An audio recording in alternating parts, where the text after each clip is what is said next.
Vamos falar agora sobre absorção e emissão de radiação por um corpo. Vamos servir-nos de uma lata negra, que, como sabemos, é um bom absortor de radiação. Esta lata, vamos considerá-la que está em equilíbrio térmico com o meio ambiente. Do lado esquerdo, temos a potência que a lata, simbolizada a potência que ela recebe. Ela não está a receber só do lado esquerdo, está a receber em toda a sua extensão. Mas temos aqui a simbolizar a potência que ela recebe, ou seja, a energia por unidade de tempo, representada aqui por estas quatro setas. E do lado direito, a potência que ela emite, em toda a sua superfície, representada aqui por estas quatro setas. Se formos ver as expressões matemáticas, como sabemos, a potência recebida, portanto, depende do seu coeficiente de emissividade superficial, portanto, da superfície de que é feito o corpo, e este coeficiente de emissividade é para o mesmo corpo igual ao coeficiente de absorção. Depende também aqui da temperatura absoluta, aliás, da quarta potência da temperatura absoluta e da área. A potência emitida é muito semelhante à expressão, unicamente aquilo que difere da anterior é a temperatura a que a lata está. E claro, quando estivermos aqui a falar deste coeficiente, aqui será de emissão. Quando estivermos a falar aqui dele, será de absorção, muito embora saibamos que está compreendido entre 0 e 1, e no caso de uma lata preta, tem o valor muito próximo de 1, ou seja, aproxima-se daquele modelo, do modelo ideal do corpo negro. Portanto, nesta situação, o que é que está a acontecer? A lata está a emitir radiação por unidade de tempo e está a absorver radiação por unidade de tempo a taxas iguais. Portanto, nós dizemos que ela está em equilíbrio térmico com a sua vizinhança, considerando a lata um sistema. Vamos submetê-la a uma experiência. E que experiência é essa? Vamos ligar uma lanterna que vai alterar a temperatura do meio ambiente. Portanto, vai alterar a temperatura da vizinhança da lata. Alterando a temperatura da vizinhança da lata, estamos a ver aqui por esta expressão que há alterações aqui nesta variável da potência, na variável da temperatura. E, portanto, a potência recebida pela lata vai aumentar. Portanto, a energia que ela vai receber por unidade de tempo vai aumentar. Mas, se a energia que ela recebe por unidade de tempo aumenta, então a sua temperatura também vai aumentar. A sua temperatura, é claro que não pode deixar de aumentar, porque está a receber energia. A consequência é a variação da temperatura, a variação positiva da temperatura. Se nós repararmos aqui na expressão da potência emitida, ela também depende da temperatura a que está a lata. Repare que aqui, na potência recebida, depende da temperatura a que está o ambiente. Portanto, e aqui depende da temperatura a que a lata se encontra. Mas nós estamos a dizer que ela vai receber energia se ligarmos a lanterna. Então a temperatura da lata vai aumentar. O que quer dizer que a potência emitida começa a aumentar também. Vamos fazer uma simulação. Tome-se atenção aqui a que estas setas vão ser modificadas para exemplificar que a potência recebida vai mudar, assim como a potência emitida ao longo do tempo também vai mudar.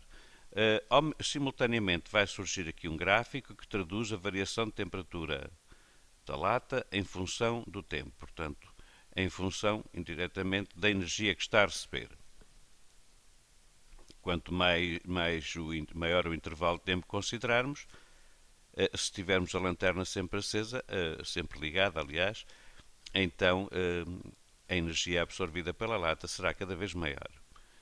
Mas haverá aqui uma situação muito interessante que veremos.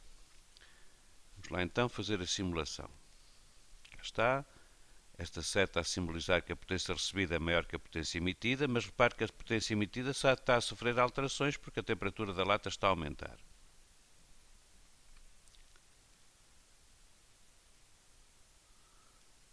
está.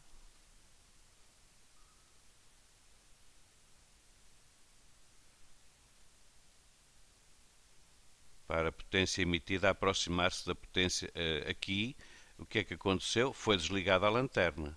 Nós vamos já falar sobre isso.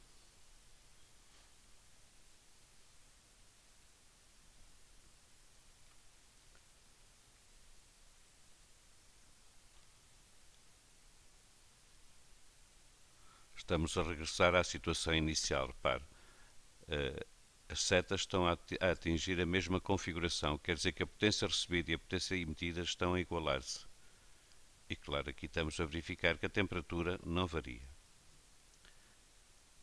Vamos reiniciar a animação, mas vamos pará-la ao longo do tempo.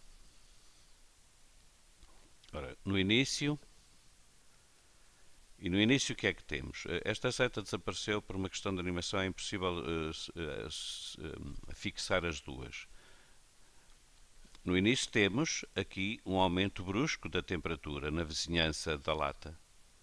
O que quer dizer então que a lata vai absorver energia a uma taxa elevada. Porquê? Porque a temperatura subiu e como a potência recebida varia com T à quarta, então há uma quantidade apreciável de energia a ser absorvida pela lata no início da experiência e por isso é que ela está a responder já a uma variação de temperatura. Por outro lado, vamos ver se apanhamos outra seta. Ainda não. Acho que vamos ter mesmo que fazer a análise sem falar na seta. Agora apanhei as duas.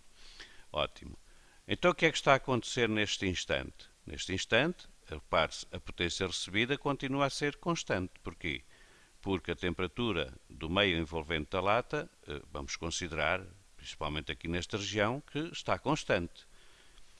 A lata não altera a sua superfície, portanto, o seu coeficiente de emissividade também não varia com a temperatura, logo, a potência recebida está a ser constante. Portanto, a energia por unidade de tempo que ela recebe é constante. Mas se ela está a receber energia, o que é que vai acontecer? Se está a receber energia, a sua temperatura vai aumentar. O que quer dizer que a sua potência emitida também aumenta.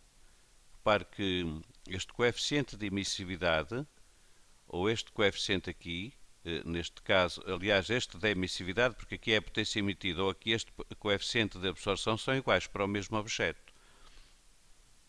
Então, se a temperatura da lata está a aumentar, a potência emitida está a aumentar. Aliás, vê-se aqui pela alteração destas configurações da seta. Repare que quando eu deixar prosseguir a experiência, o que é que vai acontecer?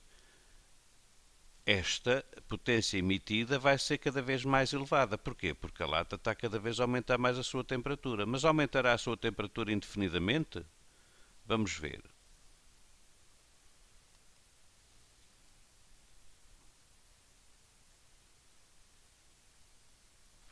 Repare-se, as duas potências estão a ficar praticamente iguais. Estão a ficar praticamente iguais e vamos considerar essa árvore porque não consegui apanhar as setas e pronto. Consigo apanhar uma, a outra é com muita dificuldade. As duas em simultâneo é com muita dificuldade. Então o que é que nós temos aqui? Se lembrar no início, se olhar aqui para a lanterna, deste lado deviam estar estas duas setas com a mesma tonalidade. O que é que isto quer dizer? Quer dizer que estamos aqui a entrar numa região em que a temperatura da lata não aumenta. Não aumenta nem diminui. Ou seja, voltou-se a estabelecer um equilíbrio térmico entre a lata e o ambiente. Porquê? E a vizinhança. Porquê? Porque a taxa a que ela recebe energia é igual à taxa a que ela emite energia. Ou seja, a potência recebida é igual à potência emitida. E, portanto, a lata vai manter a sua temperatura constante. Repare que se não fosse assim, e se ela, por exemplo, recebesse mais do que emitisse, acabava por fundir, porque a sua temperatura iria sempre aumentar, até que a determinada altura fundia e depois até vaporizava. Se por acaso recebesse menos daquilo que emite, então ela arrefecia. Arrefecia. Portanto, isto não faz sentido. Não faz sentido de acordo com o comportamento do nosso mundo material. Portanto, a determinada altura, há aqui o estabelecimento de um equilíbrio térmico, em que a potência recebida iguala à potência emitida. Claro que se nós desligarmos a lanterna, ela continuará a receber energia do meio envolvente, mas a uma taxa menor, porque a temperatura baixa drasticamente, enquanto que aqui a potência emitida vai também diminuir, porque se ela está a emitir uma taxa mais elevada do que aquela que recebe, então a temperatura vai ter que diminuir. E é o que vai acontecer, e verá isso agora quando fizermos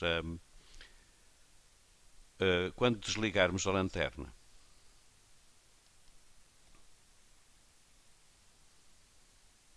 Lá está. A taxa a que ela está a receber agora é da temperatura, é sempre da temperatura do meio envolvente, e aqui a potência emitida está a reduzir-se, porque, estando ela a emitir energia, a sua temperatura está a diminuir se por acaso a taxa a que recebe não igualar a taxa a que emite. E estamos a caminhar novamente aqui para a situação de equilíbrio térmico inicial.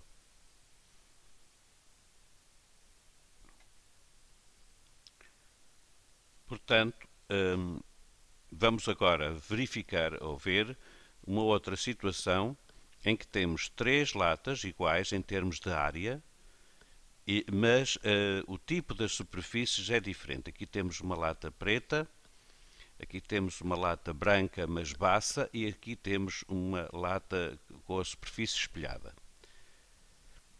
Antes de prosseguirmos, vamos fazer aqui uma revisão sobre estas 3 fórmulas.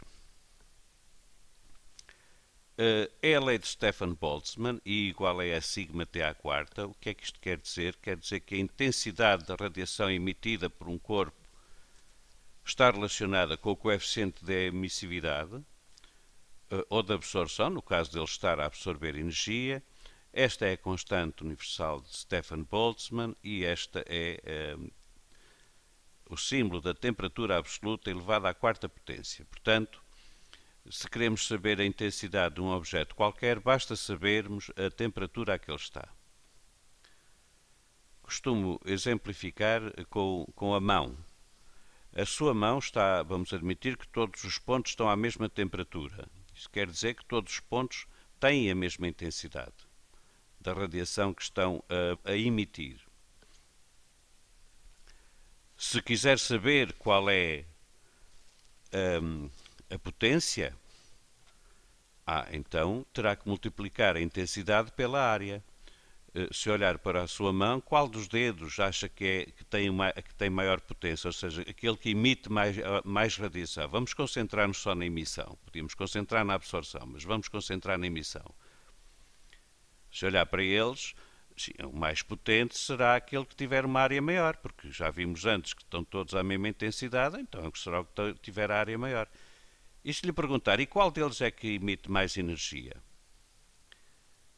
Bem, aí a coisa complica-se, porque o que emite mais energia não sei responder. Depende do tempo que eu estiver a medir a energia que cada um emite, porque o mais pequeno, por exemplo, pode emitir mais energia do que o maior. Porquê?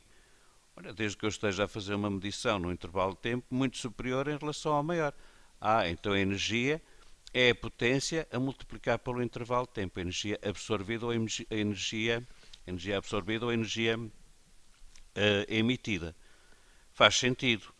Por exemplo, quando estiver a cozinhar lá em casa, geralmente os fogões têm discos diferentes, mas se os ligar simultaneamente, vamos admitir que são discos elétricos para simplificar.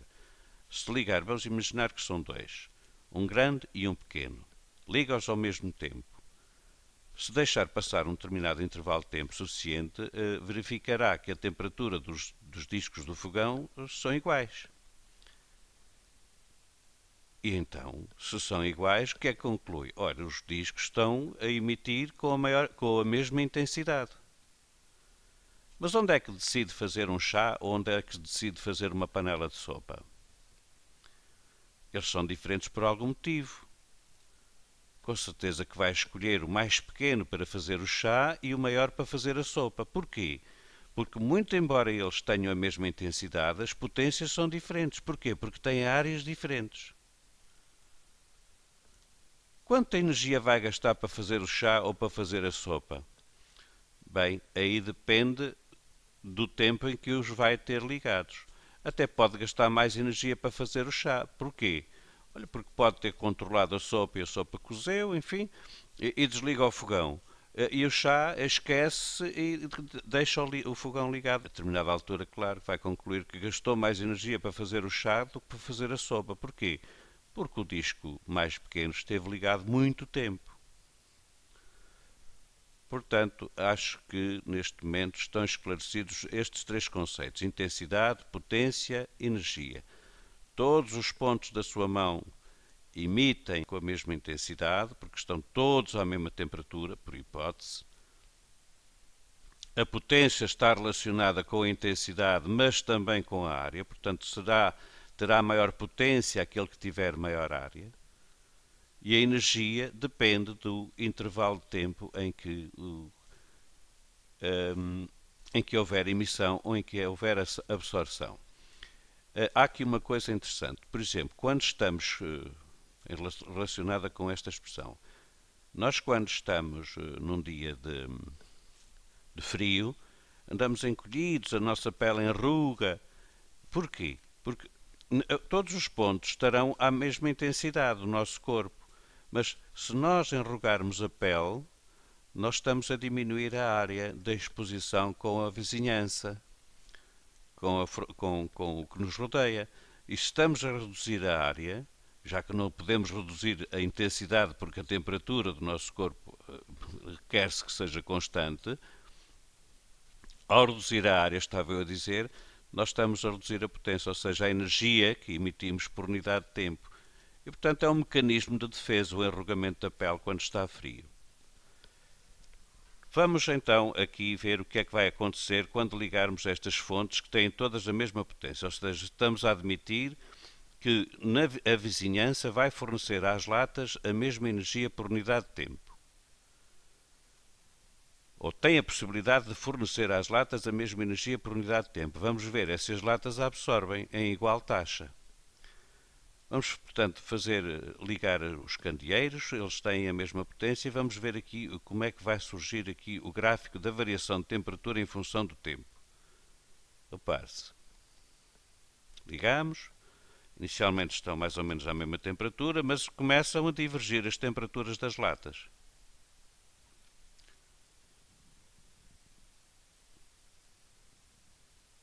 Começam a divergir e a determinada altura vão, claro, como sabemos, já vimos no exemplo anterior, vai-se caminhar para uma situação de equilíbrio térmico, senão se continuasse a aumentar a sua temperatura, fundiam e, portanto, o mundo não era como o conhecemos. Qualquer corpo, se absorvesse energia sem emitir, a sua temperatura ia aumentando, estava tudo em fusão, não faz sentido. O corpo absorve e emite simultaneamente. Neste caso, o que é que aconteceu com as latas?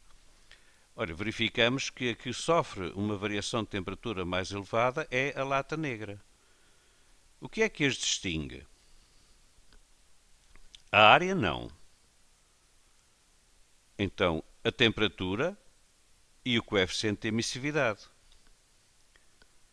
Claro que se fossem todas negras só tínhamos aqui uma curva. Então, mas se temos várias curvas é porque algo está a distingui-las. E o que é que as distingue? É a superfície de que é feita cada uma das latas. Repare-se, esta é feita de um material negro, esta é feita de um material baço branco e esta é feita de um material espelhado.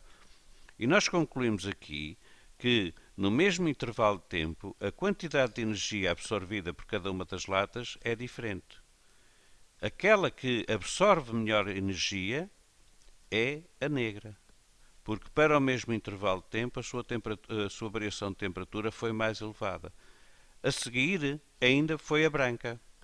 Porquê? Porque ela, muito embora não absorva energia da mesma maneira que o faz uma lata negra, mesmo assim ainda consegue absorver melhor do que uma lata espelhada, porque nós aqui temos reflexão, muita reflexão da luz. Aqui também temos, mas é menor. Temos reflexão porque vemos a lata, senão não haveríamos.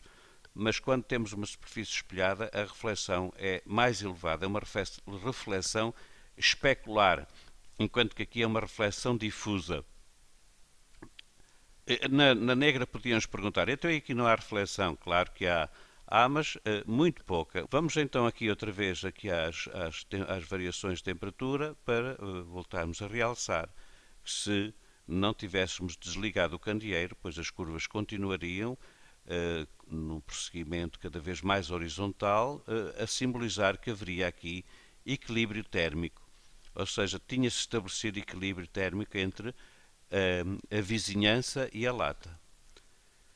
A lata, porque cada vez que ela aumenta mais a sua temperatura, cada vez a potência emitida por ela é mais elevada. A determinada altura, o equilíbrio térmico estabelece-se, como foi explicado na experiência anterior. Portanto, corpos diferentes, índices de absorção ou de emissividade diferente, submetidos em condições idênticas à mesma experiência, apresentará maior elevação de temperatura aquele que tiver o coeficiente de absorção ou de emissividade mais elevado. O coeficiente de emissividade pode variar entre 0 e 1, ou seja, 1 se por acaso estivermos na presença de um corpo negro, porque um corpo negro será aquele que emite toda a radiação que sobre ele incide. 0 se estivermos perante um refletor perfeito, que será aquele que, um corpo refletor perfeito, será aquele que reflete toda a radiação que sobre ele incide.